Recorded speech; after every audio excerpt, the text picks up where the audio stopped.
I had always believed that love was supposed to be forever. I believed in soulmates, in the idea that two people were meant to be together. And for a long time, I thought Lucas and I were that perfect match. We had been together for 4 years, and in my mind, there was no one else in the world who could love me as he did. I remember the first time we met. It was at a friend's party, a simple gathering that I almost didn't attend. But something told me to go, and that's where I saw him for the first time. Lucas had a quiet intensity about him, an energy that drew me in. I was shy, but he made me feel at ease with just a smile. We hit it off instantly, talking for hours about everything and nothing. That night, I knew something had shifted.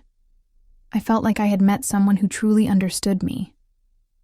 Our relationship had always been good, or so I thought. We were in love, we shared dreams, and we built a life together. I had moved into his apartment, and we spent weekends traveling, cooking dinner together, and talking about our future. I had no reason to doubt that we were on the same page. But then, things started to change. At first, it was subtle, little things that didn't seem important. He was distracted during dinner, staring at his phone more than usual. He didn't return my calls right away, and when he did, his voice seemed distant.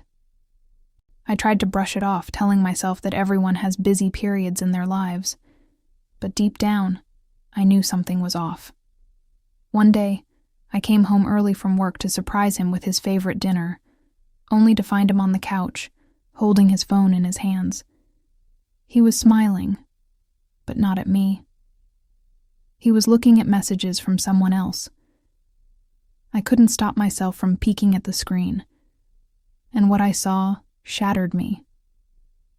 The messages weren't just friendly, they were flirty, full of inside jokes and emotional exchanges that were meant to be shared only between the two of them. His words to her were full of affection, of care. He didn't speak to me like that anymore. In that moment, I felt like the ground had been pulled out from beneath me. How could I not have noticed? How had I been so blind? My mind raced with questions. I wanted to confront him right then and there, but a part of me still hoped I was mistaken. That maybe I had misread the situation. I tried to talk to him that night, but he deflected. He brushed it off as nothing, as a joke, as a misunderstanding. He said I was overreacting, that I should trust him. But how could I trust him when I had seen it with my own eyes? Days turned into weeks, and nothing changed. I tried to give him space, hoping things would get better, but deep down, I knew I was just delaying the inevitable. I could see it in his eyes. The same look that I had once seen when we first met. The look of someone who was in love with someone else. The hardest part wasn't the betrayal. It wasn't the messages or the lies. The hardest part was realizing that I wasn't enough. That, despite everything I had given, despite all the love and care I had shown him, it wasn't enough to keep him. He had fallen for someone else. One afternoon, as I was sitting in the living room, my phone rang. It was Lucas. My heart skipped a beat, but I hesitated before answering. Katerina. His voice sounded calm, almost too calm. I think we need to talk. My stomach dropped. I already knew what was coming. I met someone else, he said, his words cutting through the silence like a knife. I'm in love with her.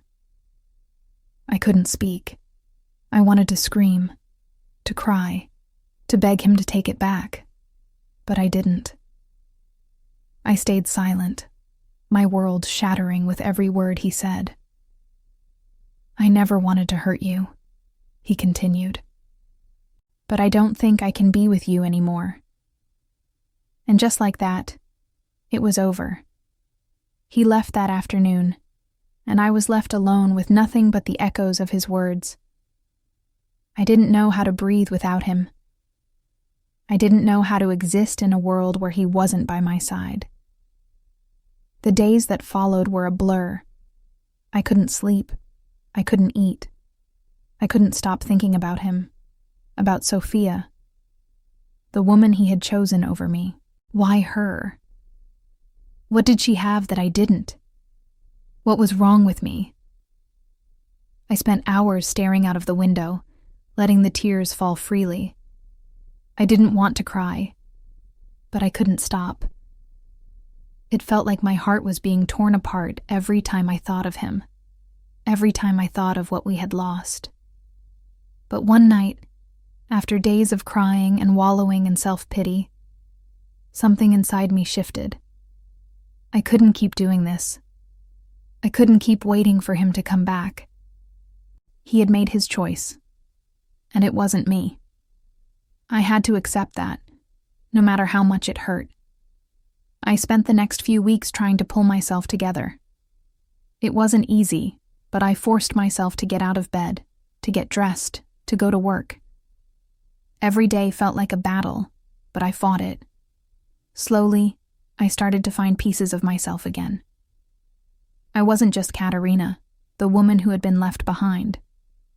I was someone more than that. I started spending more time with my friends, with my family. I reconnected with the things that brought me joy: painting, reading, taking long walks in the park. I began to feel like me again, even if the pain still lingered in the background. And then, one day, I received a message from Lucas. "Katerina, can we talk? I need to explain everything." I stared at the message, torn between anger and curiosity. I didn't want to hear his voice again, didn't want to open that door back up. But a small part of me still wanted to know why. I wanted to understand. But then I realized something. I didn't need to know. I didn't need his explanation. The only explanation I needed was that I deserved more. I deserved someone who would love me, choose me every day without hesitation. And Lucas hadn't done that. He had chosen Sophia, and he had let me go. I deleted his message without responding. It was time to move on. A few months later, I met someone new. His name was James. He was kind, patient, and made me laugh in ways I hadn't in a long time. It wasn't that I was looking for love again, but he came into my life in a way that felt easy, natural. He didn't pressure me to open up, but I did, slowly. And with him, I started to feel something again. Not the same as with Lucas, but something that felt real, something that could grow. And for the first time, I allowed myself to believe that I could love again. I wasn't afraid anymore. I had learned that even after the worst heartbreak, it was possible to heal, to find peace, to start over. Lucas and I may have had our time, but that chapter of my life was over. I wasn't waiting for him anymore. I wasn't living in the past. I was living for me. And that, in itself, was enough. Did you like today's story? So, leave your like and subscribe to continue watching the channel's videos. Until the next story.